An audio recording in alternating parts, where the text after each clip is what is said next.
शिरूर तालुक्यातील नागरगाव परिसरात नदीकाठच्या शेतांना पाणीपुरवठा करणारा वीज ट्रान्सफॉर्मर अचानक जळून खाक झाल्याची घटना घडली आहे।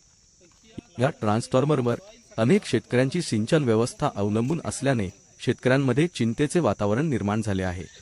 सध्या पिकांना पाण्याची गरज असताना वीज पुरवठा खंडित झाल्याने सिंचन व्यवस्था ठप्प झाली आहे। त्यामुळे पिकांचे नुकसान होण्याची भीती व्यक्त केली जात आहे। शेतकऱ्यांनी महावितरणकडे तातडीने नवीन ट्रान्सफॉर्मर बसवून वीज पुरवठा सुरळीत करण्याची मागणी केली आहे।